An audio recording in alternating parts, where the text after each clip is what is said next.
Hey guys, Chad here with CFA again. Up here at Grandpa's Creek again today, checking out a different area. We keep moving up and down this creek each time, just trying to find the best, most productive area, looking for the biggest pieces of gold we can find.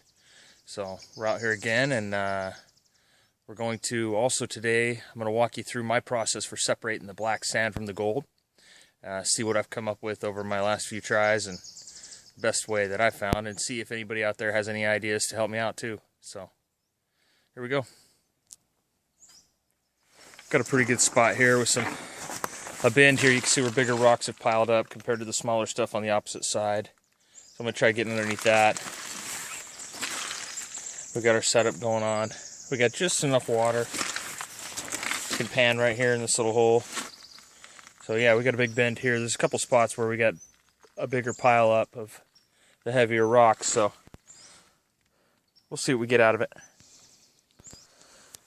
One thing I've noticed is just underneath the rock and gravel, a lot of times there's this clay substance. I mean, it's like green and blues and oranges and thick. I mean, I gotta mash it all up with my fingers in the water in the pan in order to get it to go through. But yeah, I mean, it seems up and down this whole creek. Eventually, if you dig far enough, you get this clay. Yeah, some of this clay is so thick and heavy, I can't even break it all up. I mean, there's still some big clumps in here I couldn't get out, but I do have some in my pan that I got. We're going to see if there's any gold in it. So, I'll go ahead and go through this. Okay, so I actually got a halfway decent pan out of that clay. There's a little piece there. And there's 1, 2, 3, 4 more over here. There's actually a couple tiny ones right there that are kind of hard to see, but I'd say there's 4 that are about average size, what I find in here, in this one pan, and probably 3 or 4 smaller ones. So for one pan out of that mud, that's not bad at all. And actually half the pan I put through the little sluice there, so that's just about half that pan. So I might keep hitting this a little bit more, and hopefully we'll get into something a little bit bigger.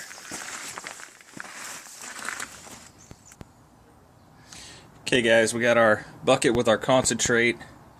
That's about 3 hours of going through material up at Grandpa's Creek. So now we're gonna rinse it all off into our pan and start panning through it.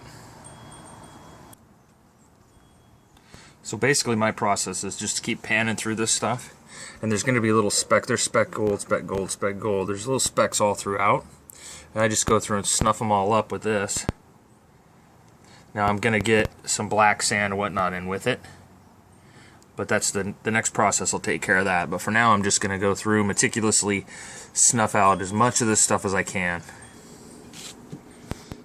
Okay, after about an hour of meticulously going through the concentrate, I have a guzzler full of black sand and gold, and I'm going to empty it into a frying pan.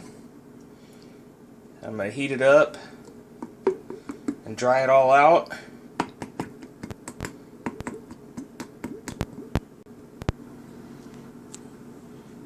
Okay, we got it all in there.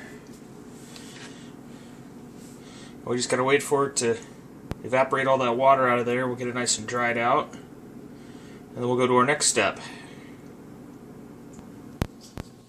Okay, so we got our material all cooked up and dried out. We're going to brush it out of the frying pan and onto the paper.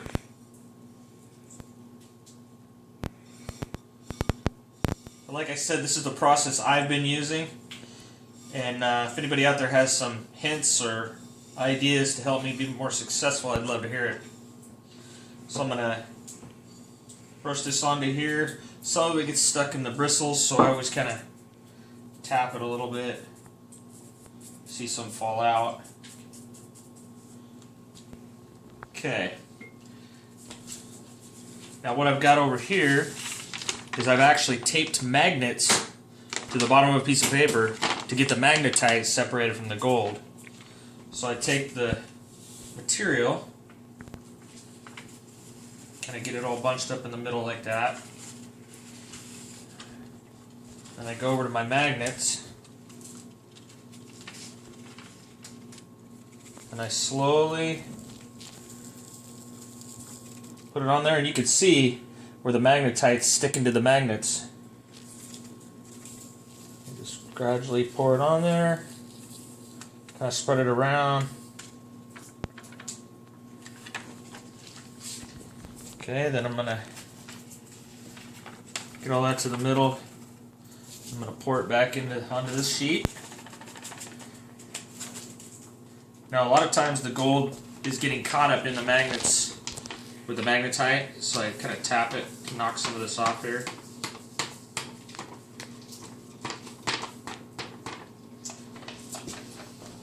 Go back and forth both directions.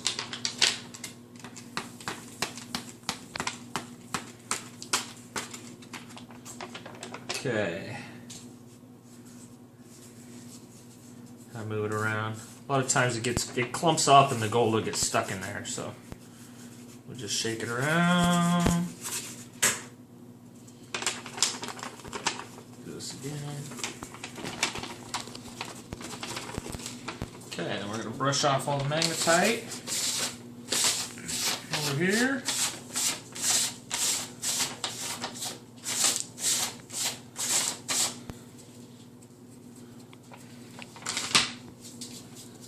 Over my hands now. Okay, and then here we have the gold, and also there's still some magnetite because it didn't catch it all. So we're just going to repeat this process over and over and over, and then in the end I'll show you what I end up with. We'll come back. Okay, so after repeating that process numerous times, we've got our magnetite over here and our gold over here. So that's how much we ended up with at about 3 hours of collecting material out in the creek, and then another hour and a half worth of work here at home.